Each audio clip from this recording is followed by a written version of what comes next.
Okay, well, welcome everyone to our forum tonight.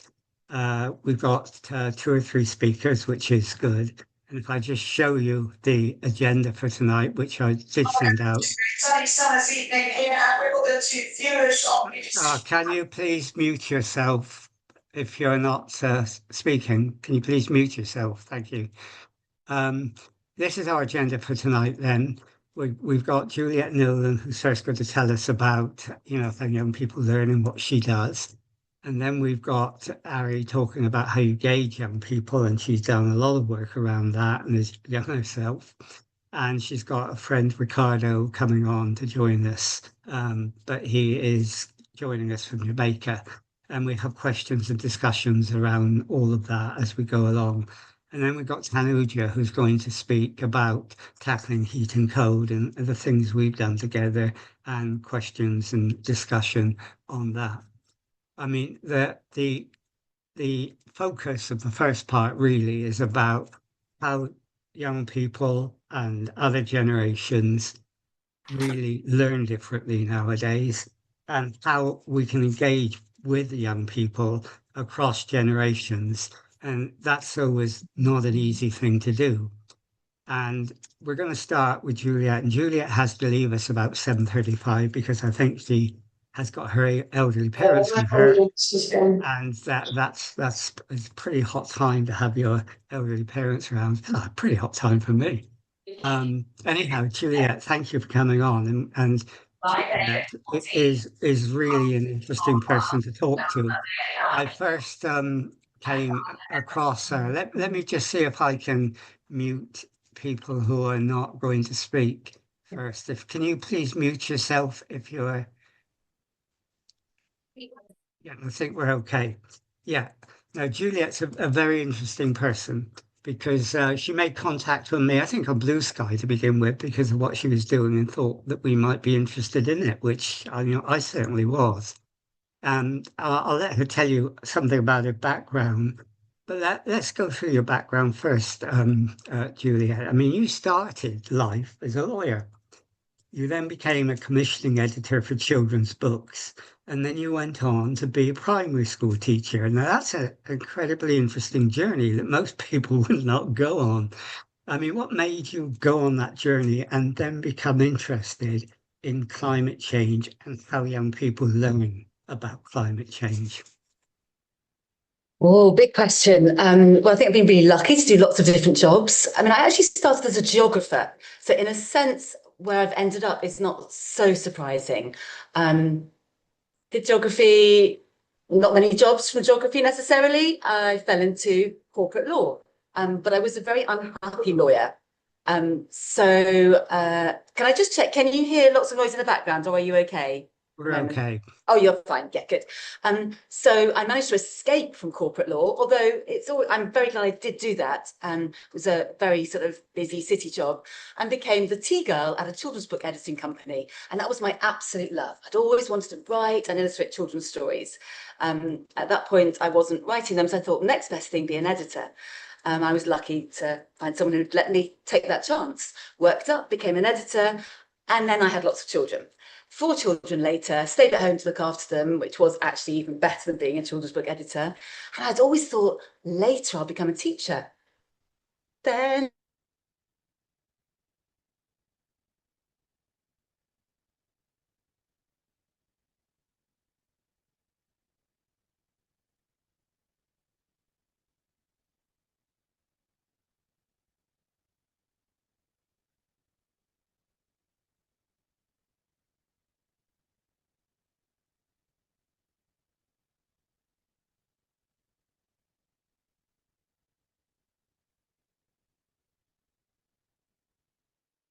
for something that I'm sure we'll touch on later.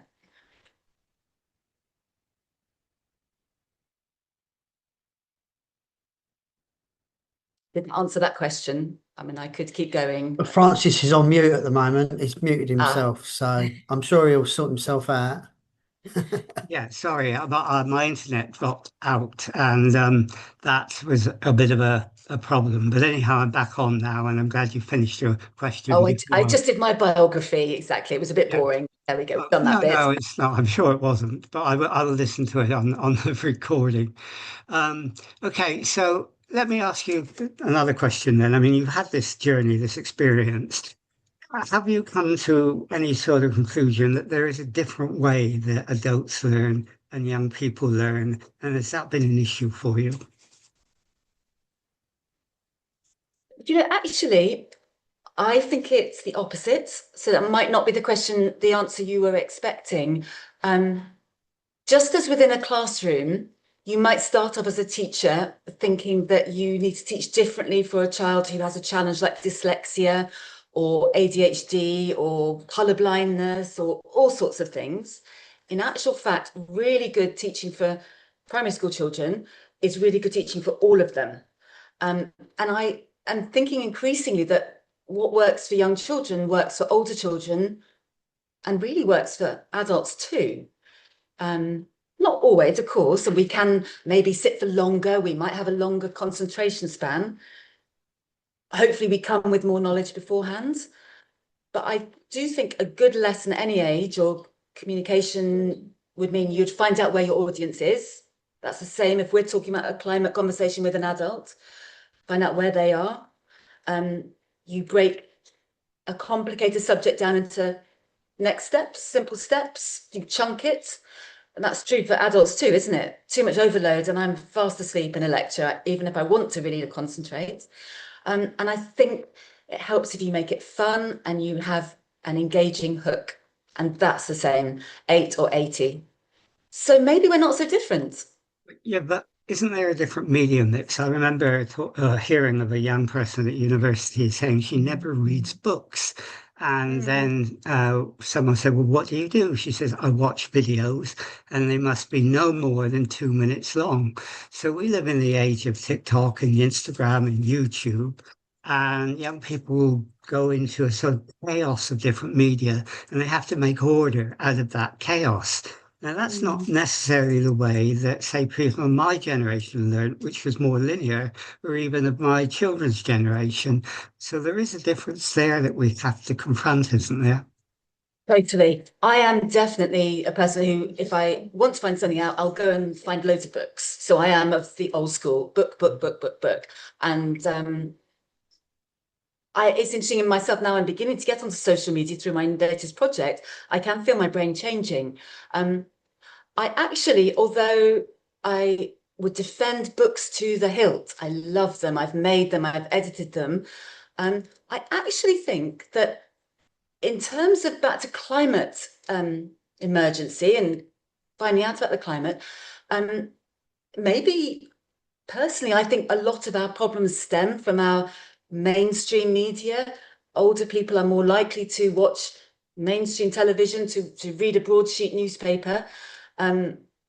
Those are quite editorially controlled. We get one picture, not always the scientific evidence, I would like to say. So in essence, a young person who's getting their media from a lot of places, and whilst there's obviously a big potential for the disinformation, there's also potential for a saner viewpoint. So it's not all bad, but it is different. You are right in that. I also do think young people are taught a little bit in schools about how to spot misinformation, how to check their sources. And yet someone my age, I'm 54, I've had no instruction on that at all. My parents, no instruction. So if someone of my age goes onto Facebook, we are very vulnerable. We are ill-equipped to necessarily tell what's right and wrong. So again, maybe it's not all so dreary and worrying. You go onto Facebook, but many young people wouldn't even dare to go onto Facebook. It's not what they use. It's No. Snapchat, it's Instagram, Yeah. it's TikTok. You know, if you're engaging, you have different pedagogies and different ways of learning. Does that create a challenge? I mean, it's a challenge you face because you have set up a site, haven't you, to actually give short messages about how people react to climate change, and especially around storytelling. Well, so the big challenge is for me to learn how to do social media well, actually. But that's quite good for all of us to learn new skills, isn't it? Not sure if I'm quite there yet. You keep learning, don't you? So what I've set up, should I talk about that now, Francis? Is that a Go good ahead. time to talk No, about this yeah, project? go ahead. Yeah. So it's called the Climate Stories Library. In a sense, it is a nod back to old-fashioned collecting stories orally and retelling them orally.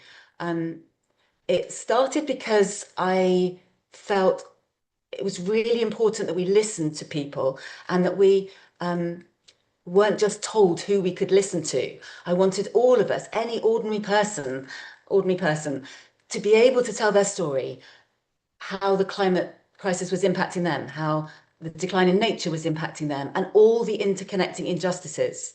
So it's not just climate, is it? It's inequality, it's race, it's gender, it's everything. And while I was still a primary school teacher, I thought this would be really good for my children. At the time, I was teaching 6-year-olds, but I explained to them, we're going to do a really useful, good thing to help the planet and people. And they instantly said, oh, we're going to give them some money. I said, no, not this time. Oh, we're going to do recycling. Not this time. I said, we're going to listen to them. Huh? They said.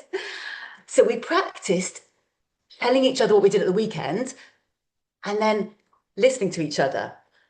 And I said, well, how did it feel when someone listened to you? And then they sort of realized that it felt quite good if someone really listened to us. So I'd got them on board with that. They said, okay, so maybe this is a good thing we're doing.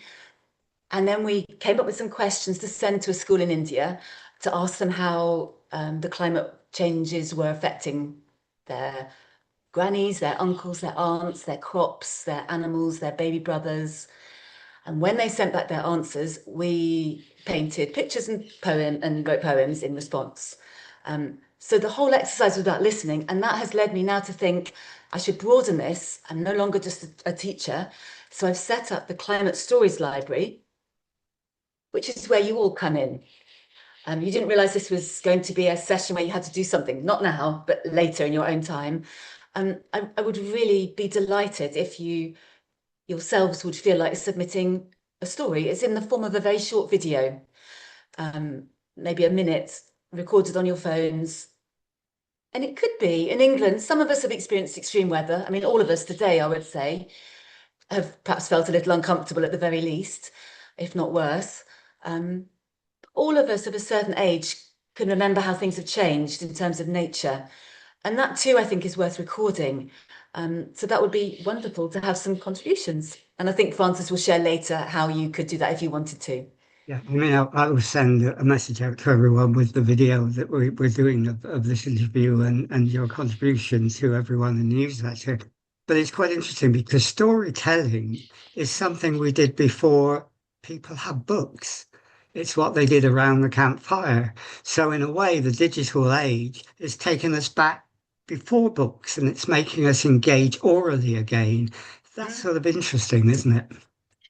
Completely. And I've been contacting grassroots groups all around the world, sort of farmers in Chad, seed collectors in the Amazon, and some of whom have large proportion of their community who aren't literate. So it really is going back to an age of recording their oral history. And some of the groups who are keen to contribute, and this is absolutely for individuals as well, but I'm sort of approaching everybody. Two of the groups in particular are keen to do it because it ties in projects they themselves are running in terms of collecting the stories from their elders. And you're completely right, Francis. I love this idea that it's going back to the sort of sitting around the campfire era.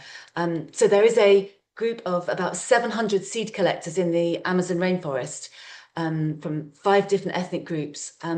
They're going to use the library a little bit like what we were talking about before. Actually, it's a very intergenerational project for them because they're training up young seed collectors in digital literacy skills and communication skills. They will be collecting stories from older people in their villages. And they were quite keen to have a sort of a real project to work on. Equally, there's a group of refugee storytellers. They call themselves the Reliable Refugee Storytellers Association in Bidi Bidi refugee camp in northern Uganda. And they're keen to do it for a similar reason. They all came from South Sudan after the war there about 10 years ago, but there are different villages, different ethnic groups, and they want to collect languages and how people refer to changes in nature in their videos. So I think it's a kind of project that we didn't want to impose it as a done deal, that this was a good idea by someone from London.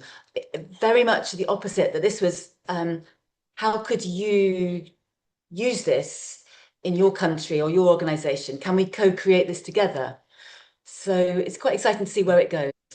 Okay, well, let's bring other people in as well. I mean, you've said quite clearly that there is a sort of common ground of learning whatever generation, but we often have to approach that in different ways because people learn and they engage in different ways. So let's see what other people feel or if they have any questions on this. So let's go to the gallery. Is there anyone who would like to say anything on this at all?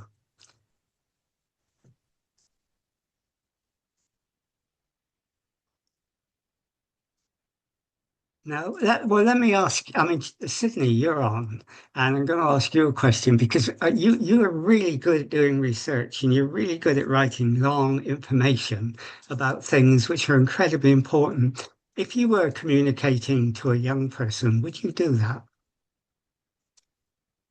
I think this is a really good idea because I try to talk to my grandchildren about this, A, without frightening them, and B, sort of really getting them to understand what's going on.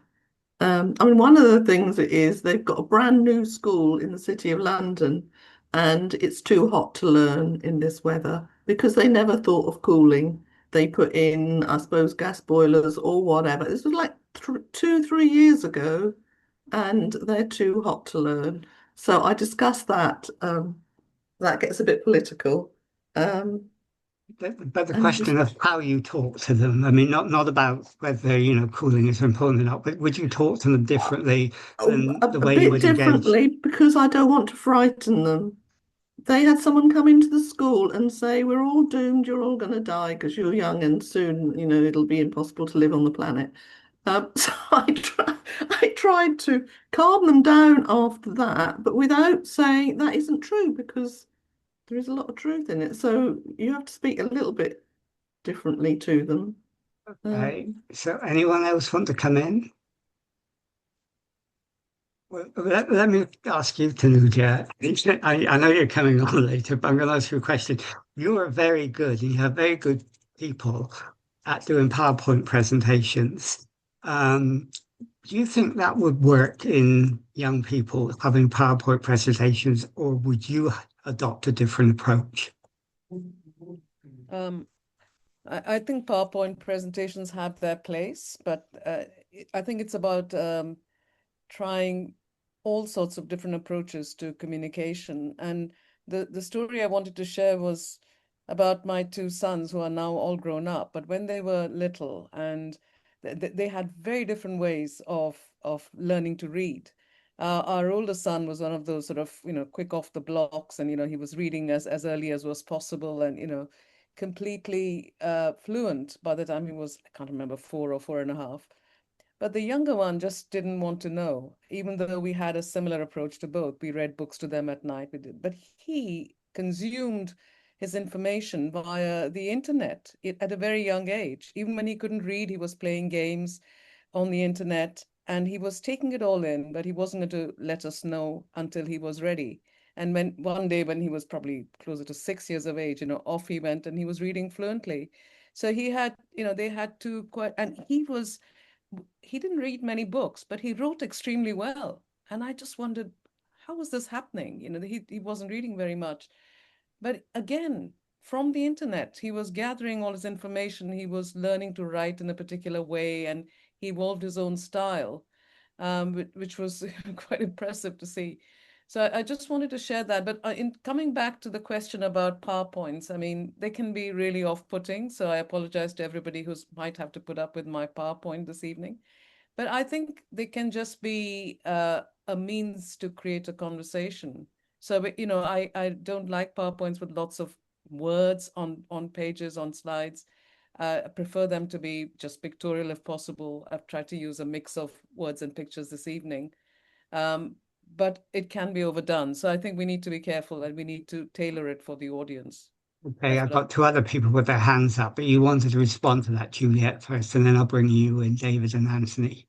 Oh, yeah, sorry, gosh, I don't want to take too much time. That's such a lovely story, Tanuja. I think it's amazing. We have to remember that people come to things in different ways, don't we? And that's why I think you have to always supply the game, the activity, the picture, the writing, everything, because we don't know what will work for different people. And you know, sometimes we're really sniffy about graphic novels, cartoons. Children nowadays, my young adult children all want subtitles on films constantly. And it often drives older people crazy. We're like, why do you need that? But actually, it's been proven time and again in research that that really aids literacy for younger children. So I think it's good that we remain open-minded, isn't it? So yes, that's all I wanted to add. Okay, David, would you like to come in? Yeah, it's very interesting, Juliet, because I've been looking at doing something myself involving little animals, you know, because I think sometimes people of all ages connect to animals. So I've got ideas about something like Lee King, who's a little sausage dog. He talks about the ventilation at home and he's got a little hat on. So, you know, and although I'm in my 50s, sometimes I look at things and you think people of all ages know who Bob the Builder is, but will they know who somebody in the government is? You know, and sometimes it's about making connection. It's not necessarily important as much as, you know, getting into people's minds and making that connection. I think is the key thing, and then putting in a message in a way that they understand and can take a morsel from it and then build on that. And Because Anthony, even if you only get one person and it's that one tipping point, that's Yeah. still good because that ripples on, doesn't it? Yes. Anthony, you want to come in?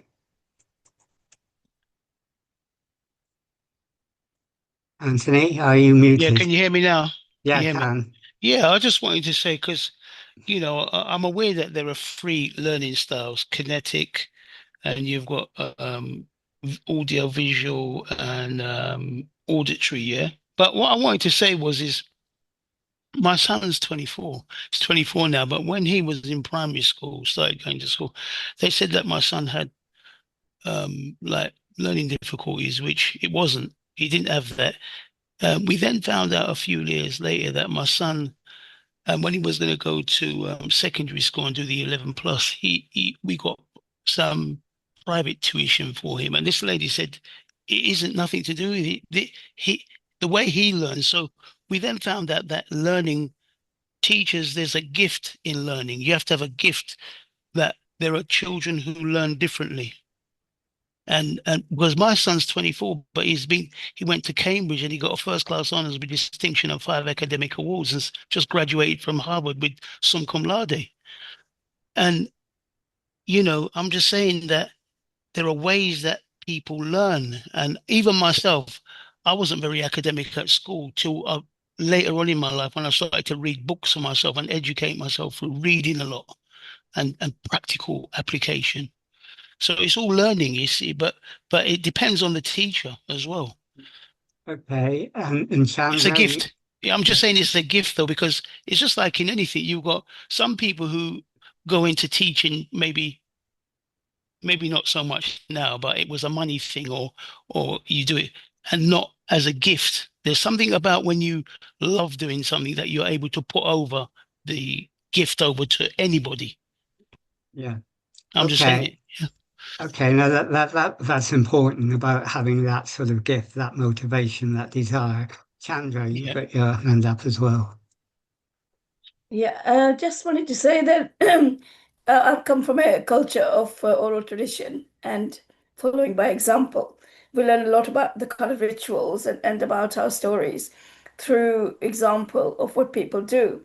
But there's not enough of that nowadays. But actually, there's a tremendous respect for nature and in our culture, in our religion. And I think that some of that is getting missed out now because there aren't those same opportunities for people to learn from their grandparents or from elders because the parents are so busy trying to work and they don't have those that time. But I think the way that you learn quite naturally to respect nature is through following example of your elders who actually do respect the rivers and the moon, the nature, and have and realize there's a place for you in the universe, and that you're not, and you're just part of it. So I think that those are the kind of things that you actually need to remember, that there are other cultures that have actually got those traditions which are getting lost really in many ways. And I think it's building respect for those again, so that you can actually explain to people without frightening them, because none of that was taught to me without frightening me, to how to respect, the nearest river, how to respect, the way that you actually, what do you do after you actually done whole worship is going on with about 500, 200 people there. What do you do afterwards to make sure that when you're getting rid of everything, how you get rid of it in a way that's respectful? So all of those things were done by example and virtually in a ritual sometimes. So I think it's sometimes important to know that we can convey those respect back for nature by actually going back and saying to individuals that it's okay to talk to your children like that, because it won't frighten them. It'll just build respect for nature. And is that, Juliet, something you're trying to do through your storytelling to recreate that? Completely. I actually really, really think that another pillar alongside we needing to, stop fossil fuel now, the most urgent thing for the climate crisis. But we absolutely, if we did that tomorrow, I think we still have a massive problem on our hands in this country and our, predominant culture, consumption culture. We need to establish the rights of nature again. We need to listen to other cultures, religions around the world. And, there's plenty of examples of countries that are actually instigating a right of nature in their legal system. We could talk Colombia, Venezuela, New Zealand. They've given rights to mountains and rivers. And whilst that initially seems like a bit of a gimmick to the ears of many listeners in Britain, we give corporations legal entities. Why not a living entity like a river or a bog or an animal? So I think that is another really important thing that we can all help. Is that another big difference between the way, say, my generation learned and children, that when I was at school, everything was English, history was English, there was no multicultural experience at all. But now you can't do that because young people can get on the internet, they can make friends from all over the world. So there is a different attitude towards how they approach not just learning, but experience as well. That's a hard one to answer because it's probably still really different in Britain as to whether you live in rural Norfolk and whether you live in London. My children have grown up in London and I've always taught in London primary schools. Multiculturalism isn't even something you notice anymore. It's just London, isn't it? And how rich and wonderful that is. It could well be that if you are in a rural area, you are still quite, linear in your approach, and that might not be a multi-generational thing. Not sure. Okay, Can Anthony, I go back to one other thing really, really quickly, which is the idea that we can't frighten children by talking about climate change. Not that anyone here said that, we've been saying the opposite, but often that's what's used to say to us that we can't teach it at schools. But I actually really strongly believe that teachers are there to mediate big issues. So that's exactly what we should discuss, so that we're there to help our children not be frightened, just as a parent is. Sorry, back to you. no, that's okay. I mean, Juliet has to go in about 2 or 3 minutes. Is there anybody who wants to make one final point? We've had someone ask if we can post the link to Juliet's site in the chat. Yeah, I'll do that, or you could do that in the chat, Juliet, just before you go, if you would, and that would be great. Okay, I would be I'd be so touched if any of you would be interested in contributing or spreading the word to other people because it is very much a beginning, a grassroots thing. So I think it's so brilliant that you hold these forums. Just fantastic. Well, thanks, but I'm sure we will get some stories. I mean, we're doing a lot of work on heat access now, and I've spoken to about 5 meetings on it, and I think getting stories about how people respond to heat excess, maybe because they're elderly and they're the ones who are going to be the most affected. They're the ones likely to be ill. Having stories around that, I think, would be important, because having an intergenerational thing is just as important as having a cross-cultural thing as well.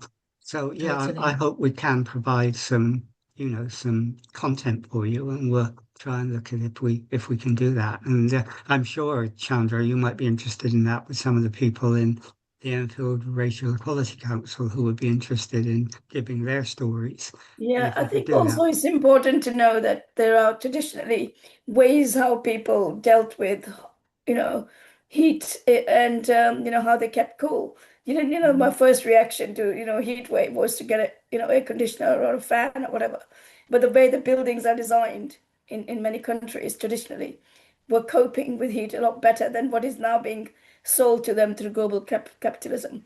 And the way that their buildings are designed over there now is, just not at all appropriate to the way they should be, dealing with heat and, other climate extremes. So I think it's important to actually realize that what has actually happened is that people have disrespected traditional ways of doing things and building and architecture and everything else by shoving Western ways of doing things onto those countries and those traditions. And I think it's really, really important that people actually learn from older people from those countries. How did they actually, deal with this? It's like very, very little things, even like the kind of clothing you wear. Why was it that you're actually wearing in certain things in certain, way?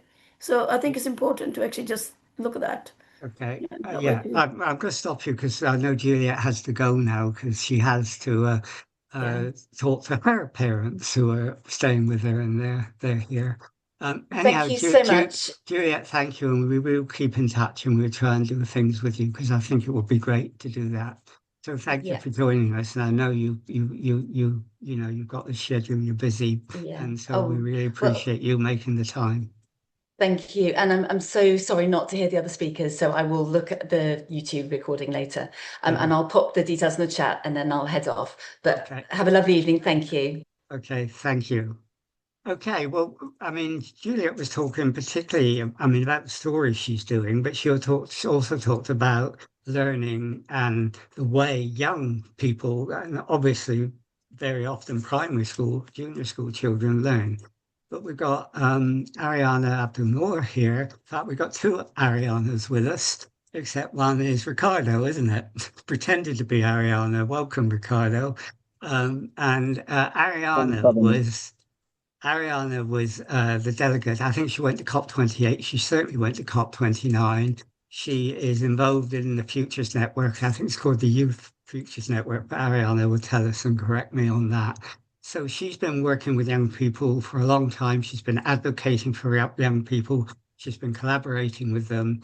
So let's go to you, Ariana. And maybe I'm going to ask you two or three questions, and then you're going to talk to your other Ariana, aren't you, Ricardo?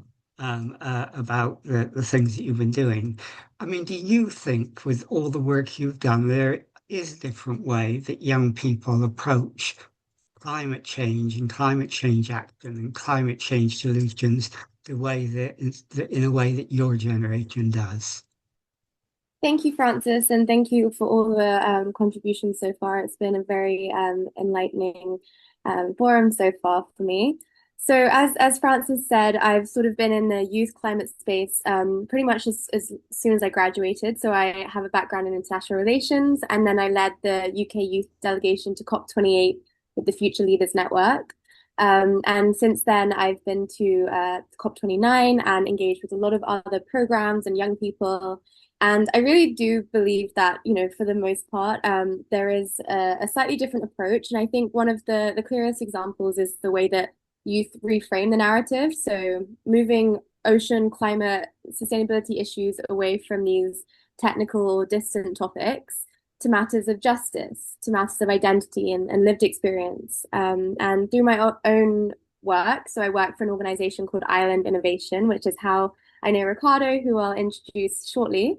But we ran the Caribbean Climate Justice Leaders Academy. And through that organization, through that foundation, sorry, I've seen young leaders from small island states challenge extractive tourist models, lead mangrove restoration projects, and push for Indigenous ocean stewardship to be included in national climate strategies. So what is powerful is not just their activism, but their ability to build cross-cutting alliances across regions, languages, generations as well. And I think traditional actors and older generations often tend to work in silos. I know that this is an example of that not being the case, but typically you see that as a trend, or having to move slowly due to bureaucratic structures. And I think young people, they're not waiting. They're building these decentralized networks using digital tools like Francis referred to earlier, and insisting that climate decisions must include the people most affected, especially those living on frontline coastal communities.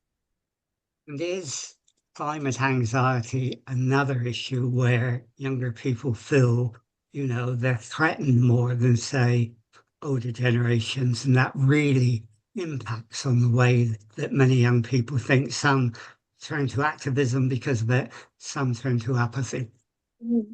I think climate anxiety very much, it spans across generations, but I think it's very pervasive among the young people that I've worked with. There is this deep sense of grief that comes with growing up in a world that feels uncertain. And I think that often coexists with rage, but also determination, is what I've seen as a very inspiring thread throughout. And I think what's very powerful is how young people are transforming that anxiety into action, as I said. So whether it's through art, through protesting, through policy advocacy, through education, I think that youth are refusing to sort of be paralyzed by the fear, and actually climate action works as a coping mechanism. It's for a lot of people, a lot of young people, a way to hold on to hope. And I think that's something that different generations can take inspiration from. And you've got the other Ariana who have changed your name to Ricardo now, Ricardo, so people will know you are Ricardo. You were going to talk to Ricardo, weren't you, and talk about what you've been doing together. Yes, so I'm very, very excited to bring Ricardo on. One of the programs we run at Island Innovation is the Ocean Leader. No, it's not. It's the Our Shared Ocean program, and we have an annual summit. It's sort of a COP for islands, and this year we hosted it in St. Kitts and Nevis, and we had a scholarship for 15 youth from small island developing states universities around the world to attend in person and speak on panels, facilitate workshops, and network with 600 people from around the world. So we had prime ministers, ministers, academics, different thought leaders, and Ricardo was one of the standout students from our program, and I was very, very happy to select him to represent his island of Jamaica at the summit. And not only that, but he was the one who spoke at the opening plenary alongside the Prime Minister about the needs of young people. So I thought he'd be a fantastic person to bring to the conversation today, to share with you a little bit about what it's like living on a frontline island whose, the reality of climate change is far more apparent than perhaps on our island in the UK. So I prepared a question for Ricardo, but perhaps on top of the question, you can just share a little bit about who you are, what you do, and why it's important to you. But Ricardo, you've worked closely on climate issues in the Caribbean. What can other regions learn from small island developing states when it comes to climate resilience and youth-led action? Hi everyone. So thanks for having me. Thanks everyone. Thanks Ariana. I'm Ricardo Whiteley. I'm from Jamaica. I work within the Ministry of Agriculture and Fisheries. My company is a land management company. It's owned by the government of Jamaica. We know that land management is very important as it relates to climate change, right? So it's quite important for us to understand that youth empowerment is very crucial when it relates to climate change. I was a part of the group that was led by Arena and her team in St. Kitts and Nevis. It was a remarkable experience. I was able to, give a short speech, to world leaders, prime ministers, and thought leaders as it relates to climate change and its impact on the global stage. No, climate change is very, very, very, very important, and every one of us needs to take part. We have a role to play. As a youth leader myself, I am honored to be a part of the program. Right? Climate change is something that we should never turn our backs on to say it's not an issue for all of us. It's an everybody issue, and we all have a role to play. All right. So as it relates to climate resilience, my country is it's a coastal country. It's an island, as you know it, in the Caribbean Sea. Right? We are subjected to all sort of natural disasters. All the hurricane coming from the Atlantic. Right? And presently we're in the hurricane season. We are in preparation mode. We have issues relating to coastal erosion. It's quite a big thing in Jamaica. Our coastlines are depleting, and we have started to do some amount of work on our coastlines, right, to strengthen the sea walls and so forth. I want to encourage every youth to take part in this climate change agenda. We need to let our voices be heard as it relates to global advocacy, right? By raising awareness in our community at the community levels, pushing for policy changes at the governmental level, because the government of Jamaica needs to understand that climate change will impact our future leaders, right?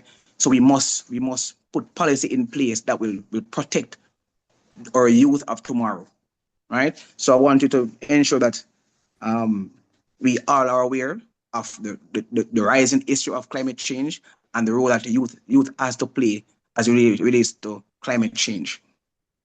Another matter I want to touch on is that our youth at the St. Kitts and Nevis, when we went to the Global Sustainable Island Summit and the Youth Forum, I saw where our youth were working towards innovative solutions as it relates to climate change, because we want our voice to be heard, but it's not only our voices. We can do things that can say, look here, this is our input. This is our input in making a change. So we come up with innovative solutions that can really, really address this climate change issue.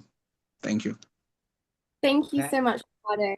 And just one last follow-up from what Francis said about climate anxiety. I just wondered if you had any, as someone who's very inspirational, very motivated, involved in a lot of projects, and in the context of feeling overwhelmed by the climate crisis, if you have any advice on what makes you motivated to stay involved in light of the ongoing challenges. So in light of the ongoing challenges, what keeps me motivated is the fact that I see youth leaders stepping up to the plate.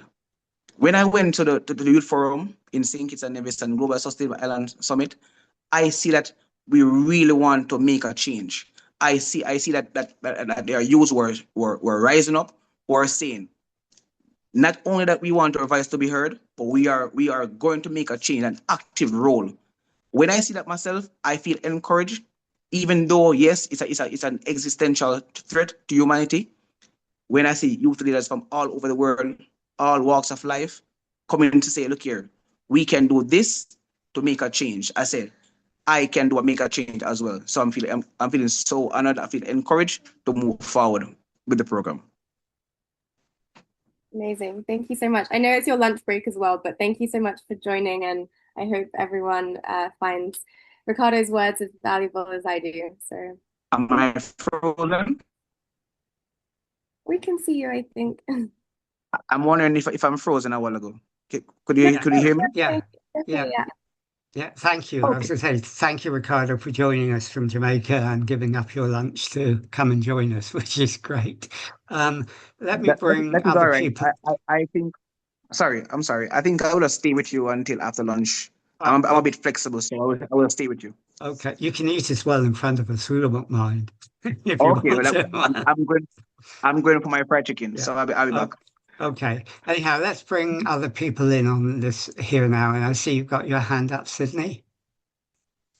Hi, I wanted to point out to Ariana and Ricardo that every country is supposed to be doing a nationally determined contribution and lodging it and then improving it every few years. But realistically, they're very unambitious and not many people know about them, and the countries don't do them. So I just wondered whether you thought there might be a role for young people in holding politicians' feet to the fire over their contributions and making them better known. Yeah, You want I to mean, take that up, Ariana? yeah, I think what we noticed at the forum, so we had, as I said, the main summit, and in the lead up to the main summit, we had a 2-day youth forum with 200 young people from around the world. And some of them were very much early career professionals just entering that space, and some of them were, you know, PhD students very well established in the climate space. And acronyms like NDCs and all the other acronyms flying around, they tend to kind of make these spaces inaccessible sometimes to young people because you know we need to demystify that language in order to make young people feel like they could be part of the conversation. And I think that is sort of the intention of these slightly higher bureaucratic processes and acronyms, to make people feel like they don't really understand what's going on. Yeah. Yeah. And I think the value of young people, as I said before, is really changing that narrative from these distant technical terms to something that's digestible and palatable for young people to understand and then as a result engage in. And while that's difficult in the sense of, you know, young people don't have official negotiating positions, or they can't always directly influence policy unless you're in a very unique role to do so. I think what's great is that it's been coming from the, you know, because it won't come from the top down and, you know, they're not giving us seats at the table. It's very much coming from bottom up, and young people are basically just saying, this is what we want, this is what we will fight for, and this is how it can be achieved, as opposed to, you know, not just throwing eggs at buildings. Is about young people, I think, get a bad portrayal in the media, but actually so many young people are really, really fighting behind the scenes to develop actual policy, actual ideas that are very tangible, very achievable, but just need to be listened to by the policymakers or those in power. Do they have a role, though, in saying to their government, you said you would do this and you're not doing it, and making that known to people? Yeah, Can I add to that, Ariana, because it relates to what Sydney said. I mean, one of the problems I think between older people and young people, Ipsos did a poll to find out how well people trusted their politicians. Only 9% of the people trusted politicians. The people who trusted politicians the most were people of my age, but only 3% of those between 18 and 24 trusted politicians. So the young people have a problem about doing what Sydney said, making politicians accountable, because there's a lack of trust. Yeah, I mean, I don't know if Ricardo has a different opinion. I'm not too sure about the politics in Jamaica, but I think there is a relatively apathetic sentiment towards politics sometimes when it comes to, you know, reversing contributions and NDCs to climate. And there's a lot of backtracking with what we agreed as a country supposedly years ago or recently, especially, you know, in the Paris agreements.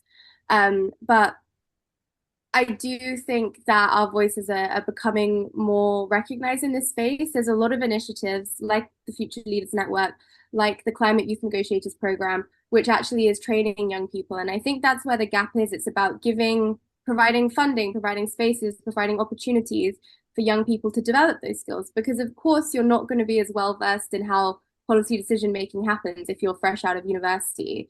No one expects that, but then how do you meaningfully contribute? And it's about providing those opportunities, which is why it's so powerful. As I said, in my organization, part of our role is to train up young people in capacity building.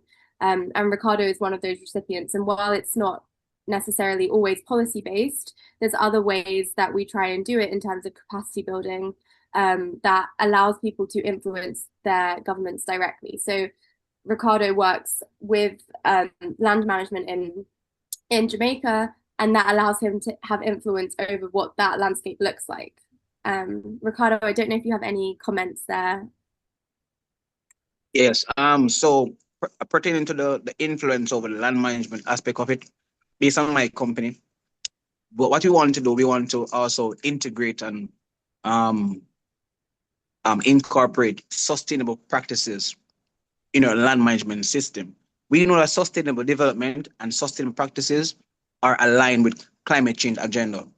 Whatever we do here in Jamaica will be, something that will impact our environment. So we must act responsibly and sustainably so that we can all have a better future. Right. Is there anyone else who would like to raise a point, ask a question?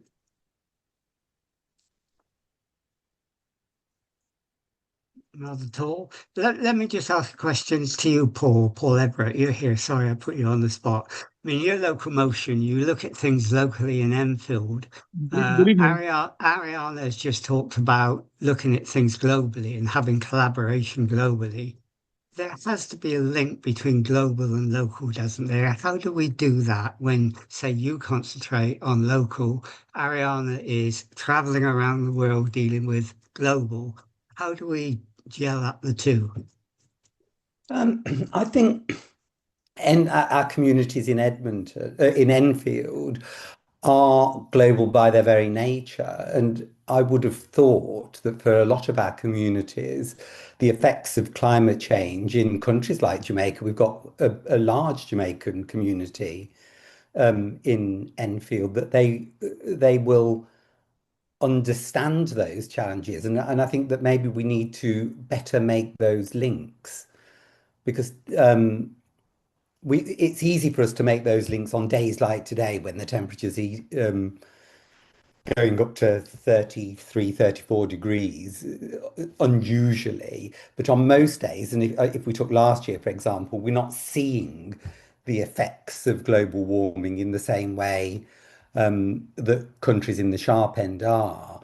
But certainly people in our community have got links with those countries where it's happening. And how do we make those emotional links? Because I think that that's where a lot of change happens, is how we feel about something rather than what we think about something. And if we can connect people into their feelings, we might start to see people realizing they have got to be part of the change themselves. And do you think, Ariana, those links across the globe with different communities, different people, different nations are done more at greater speed and greater intensity with younger people than they are, say, of my generation? And that's a big difference between how we view the world. I mean, it's a difficult question because I think a lot of people are doing their part. So I don't want to sort of make it too split that it's sort of almost like young people versus the older generation. But I think one thing is that we have the luxury of lack of responsibility. You know, I'm 26, so I don't have kids or a mortgage or other things to think about. So I can kind of be a little bit more reckless with kind of, as I'm building my career, what spaces I want to be in and how I want to contribute without having to think about paying the bills in the same way as at the end of the month. And so I think I know a lot of people who have been in the climate space for a while, who are sort of later on in their career, who are doing just as much as young people, but it's just about taking on different responsibilities, I think, and collaborating and making sure that there's that kind of transparency and communication about what the end goal is. Because as long as we're sort of on a mutual ground about what we want to achieve, then we can all play on our strengths.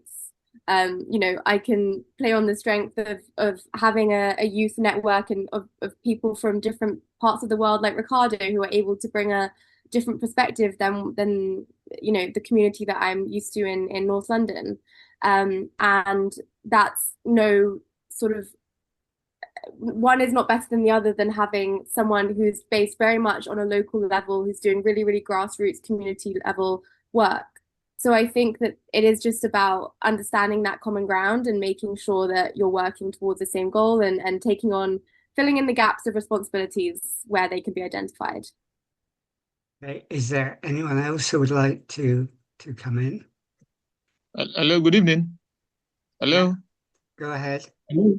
Good evening. My name is Hassan Olaonipekun from Nigeria. Please, okay. Hello. Can I go ahead? Yeah, go ahead. All right then. So I want to commend the organizers of this webinar. But the challenge is, you know, everyone is silent about climate justice and just transition. I want the speakers to talk about climate justice and just transition, sir.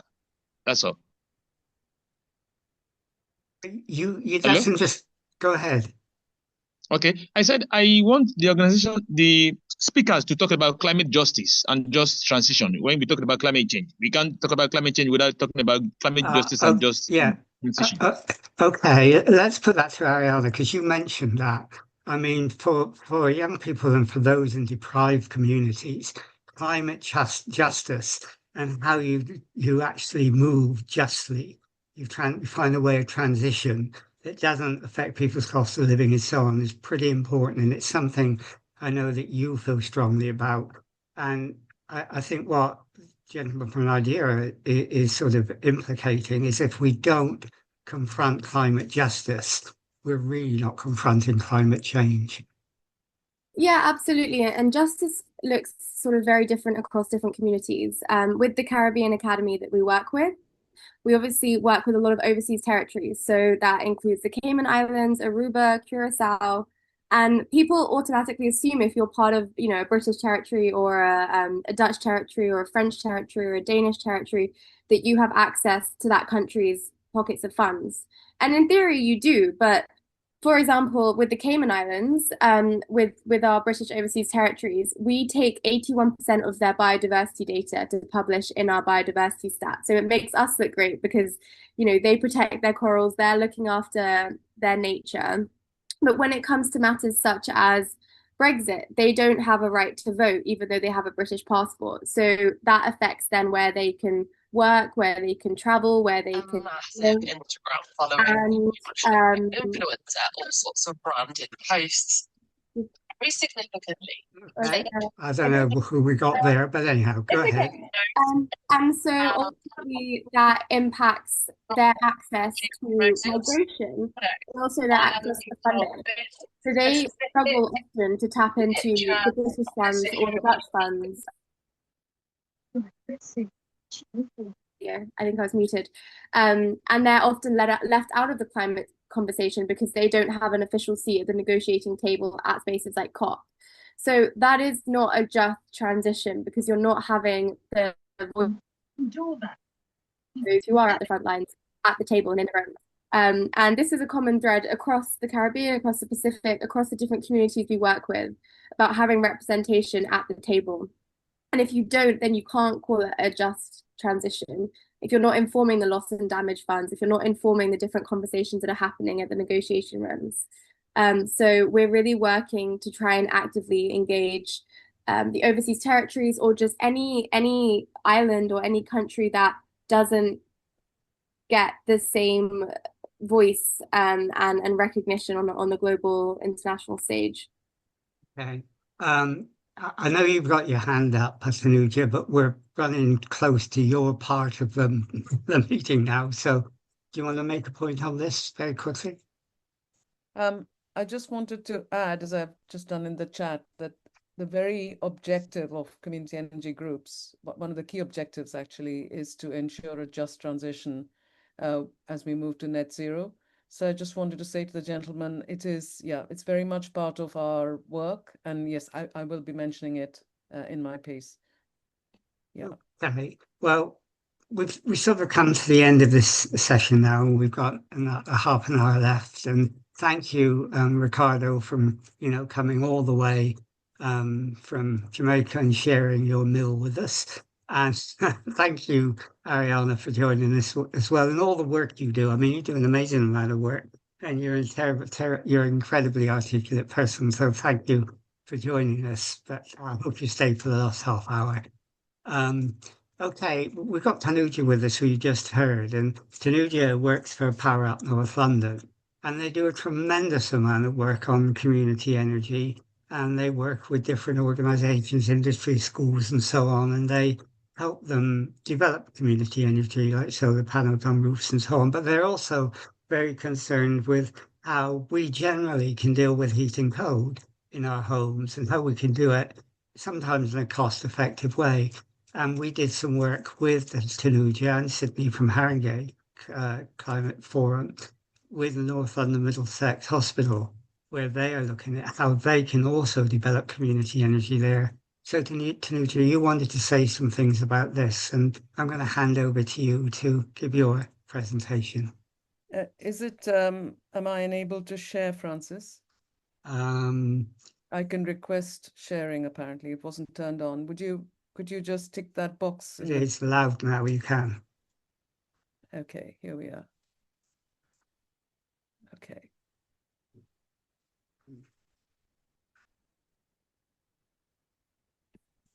Right. Okay, I'm just going to try and go into slideshow view. Okay, can everybody see that? Yeah. Okay, great. Well, firstly, apologies for the PowerPoint,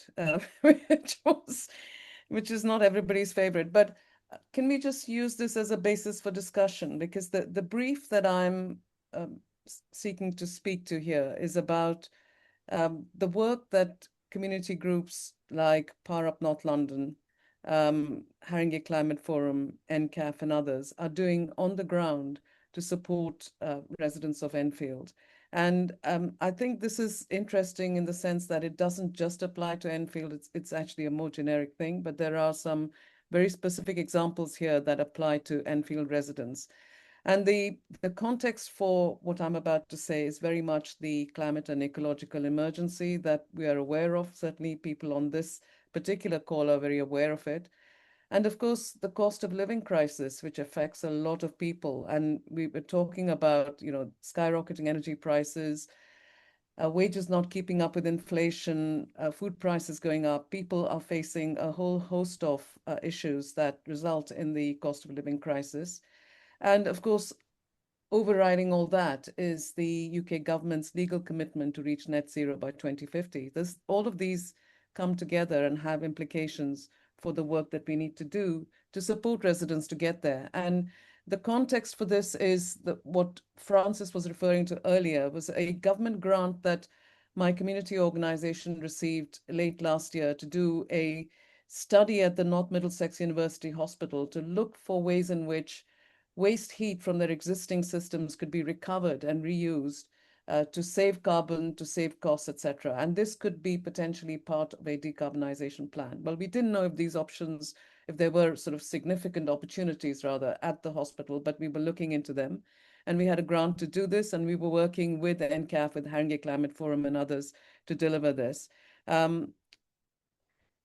What I also wanted to move on to talk about is this whole issue about how we can be healthy in our homes. What is a healthy temperature for a resident in a home in the UK? And there are lots and lots of homes that are so cold in the winter that people are at serious risk of health issues. And we've got the bit on the left talking about what happens at different temperatures. The World Health Organization says that the ideal home temperature is somewhere between 18 and 21 degrees centigrade. This, of course, varies a bit if you're young, if you're a very young child potentially, or if you're a vulnerable person with an illness. But in general, this is a reference range. But not many homes can achieve this in the winter, especially if they're struggling with very inefficient homes.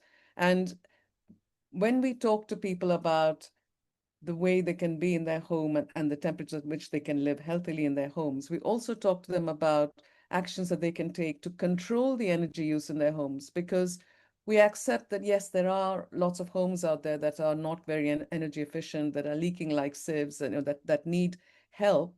But there are also actions that residents can take to maintain good health, to reduce energy use in the home, and to save energy and therefore their bills. So we talk to people about some of these simple measures, which are everyday measures in your home, but people may not be familiar with, what the room thermostat does, what a 1 degree centigrade shift in the temperature gauge on your room thermostat can do to the cost of your energy bill. And it's very significant. So these are all things that we can discuss with people and that are available to them. But you also need to know where your home energy goes in the first place. And this is another sort of interesting piece of information which has been simplified, but essentially 60 to 70% of the energy use in your home is for space heating in the winter. And that's where a lot of it is going in quantity terms. And then the remaining sort of 15 to 18%, but I've sort of done them in equal chunks here on the pie chart, is on hot water and the rest on lighting and appliances. So if you think about this in terms of, you know, what you need to do to reduce energy use, there it is. Those are the key areas where your energy goes in your home. And then another way to think about this is, you know, what's happening with my energy bill? Do you understand your energy bills? And not many of us do. In fact, many of us don't look at them. Yeah. And they here's an example of a real energy bill with some of the kind of, I don't expect you to read this, but what it's pointing out is the kind of different areas that you need to look at to understand what's really happening with your energy bill and to check if you are being billed correctly for the energy that you're using. So this is another way in which residents can help themselves or can seek help to ensure that they are, you know, on the right tariffs and not being overbilled for the energy that they use. This chart is actually quite interesting because what it says is that the small behavioral changes that we can make in our homes can actually have a significant impact on the cost of our energy. And on the left-hand side, and again, there's a kind of whole range of measures that the Energy Saving Trust has identified. On the right-hand side, there's the annual saving that you can make. Now, these numbers are actually not up to date with the most recent prices per kilowatt hour of electricity and gas, but you know, potentially these numbers could be high, but you can save, in summary, up to £500 a year through some of these measures. So it's worth thinking about the small changes that you can make to reduce energy use in the home. And then, of course, there is overheating, which is on a day like today, very easy to understand, but today is not going to be an exception. In fact, days like this could become the norm as we go forward. A lot of homes are dangerously overheating. And you can see here measures that people are taking. You know, the one with the blue, you know, the mechanical sort of intervention, the barrier between the home and the heat, just tells you that there are actually things that people can do. And some of these measures can be low cost. You don't have to spend a lot of money on putting a film on your windows or growing some plants on your balcony or, you know, putting some sort of curtains on the inside as a barrier to the heat. But others might be more expensive. But there is actually, and this comes under the category of adaptation, there is an overheating adaptation guide for homes that has some very useful information in it. And Francis has the link to it and can share it with people if that is of interest. But there are also lots of organizations, some of which we have listed here on the left, like the Red Cross, like Age UK, like the NHS, and so on, that can help you sort out overheating issues in your home if you're struggling with them. And then there's the whole issue that the gentleman was referring to earlier about a just transition, this whole issue of fuel poverty. And there are a lot of homes across the UK, actually 6.5 million, that are said to be in fuel poverty because they spend over 10% of their income on utility bills. And what you get classically with these sorts of households is that they live, if you're looking at that triangle on the bottom left, their homes are very poor in terms of energy efficiency. On the right-hand side, they're on low incomes. And at the top, they are paying a lot for their fuel bills. So that combination is a perfect storm and results in lots of homes being in fuel poverty. We're estimating that in Enfield, that figure is about 20,000 households. It may be a bit more or a bit less.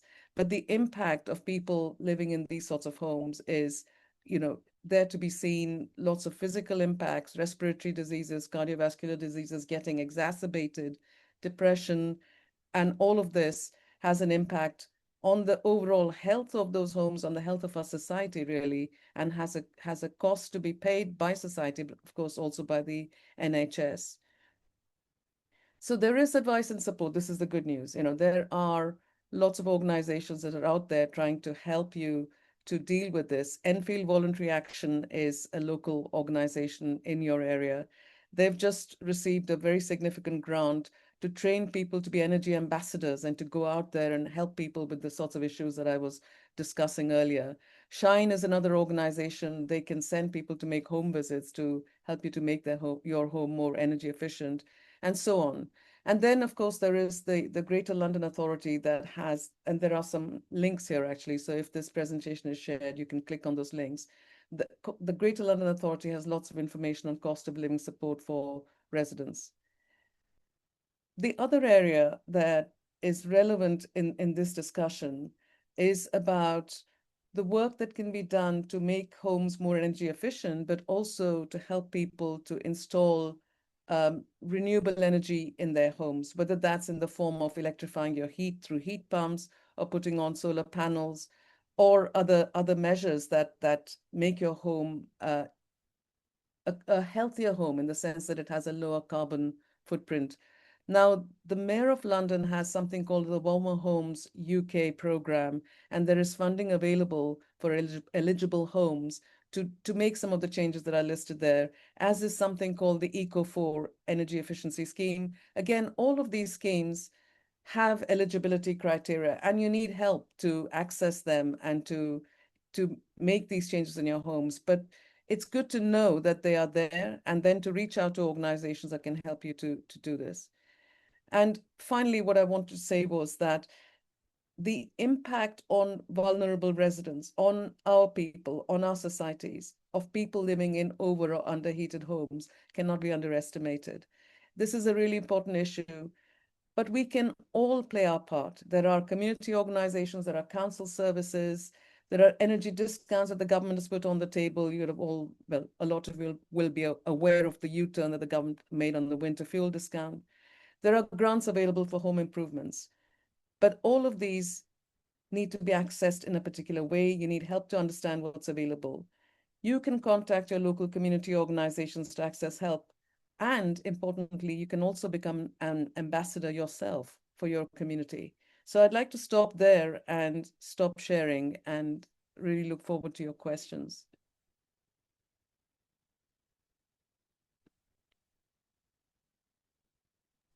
I haven't unmuted myself, sorry.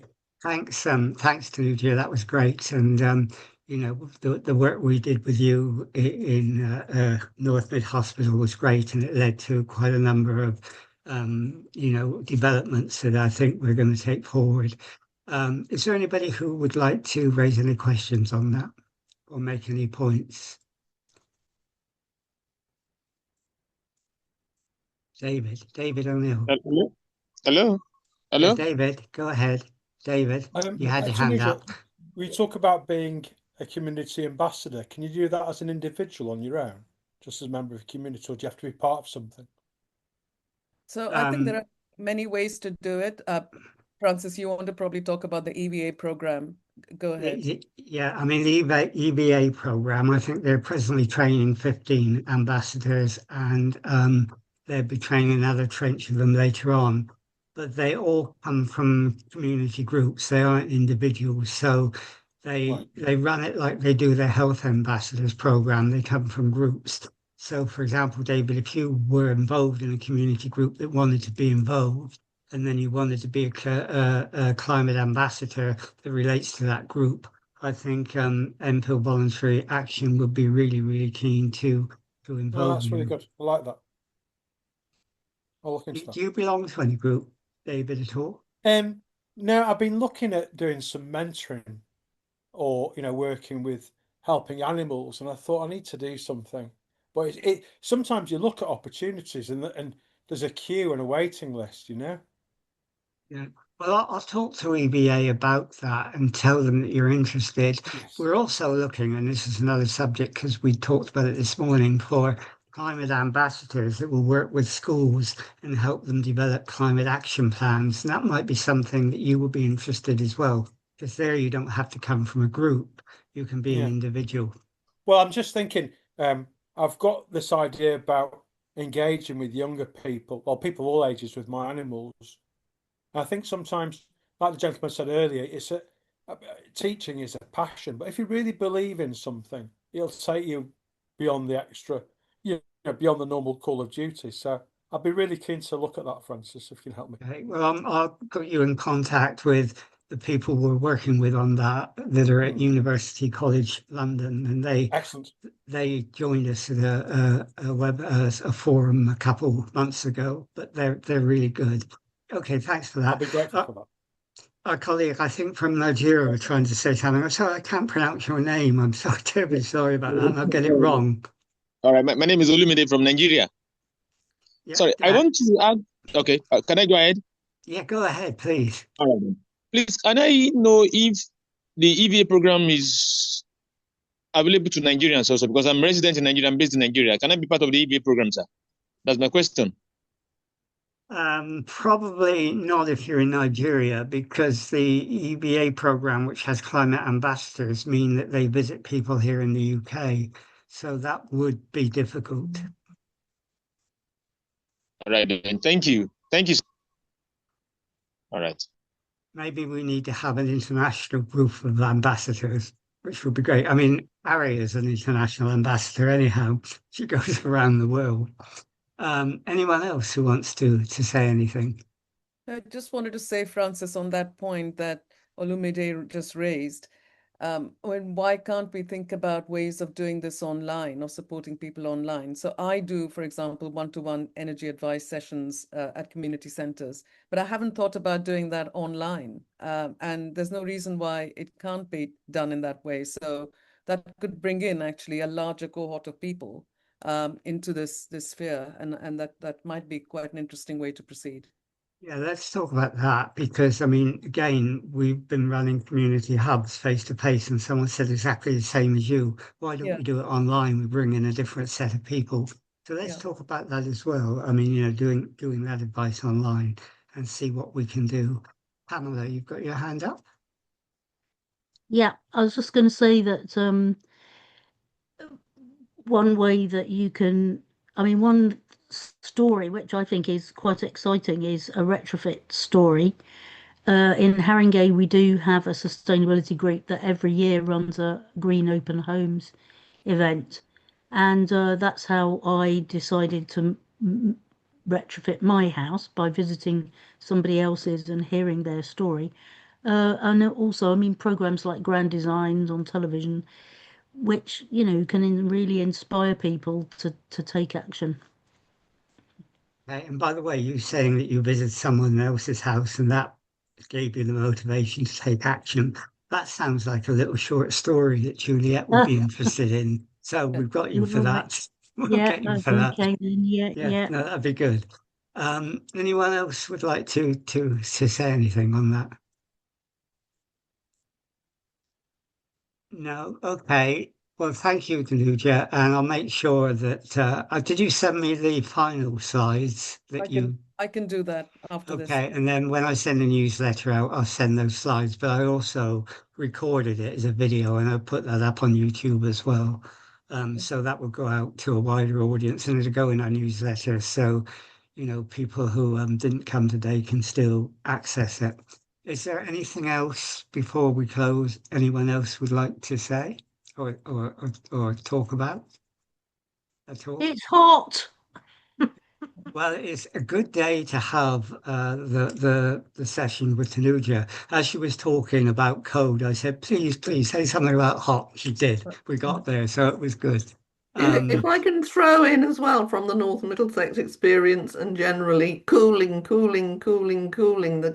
Everyone seems to forget of think of that when you're thinking of heating, because often they work together. Yeah, I mean, the two sides of the same coin. And, when we talk about both of them, insulation is about insulating from heat and insulation from cold as well. So we can, hopefully we'll take this on because, these are ongoing things that we're doing in EnCaf with various other partners, and it's great to work this way.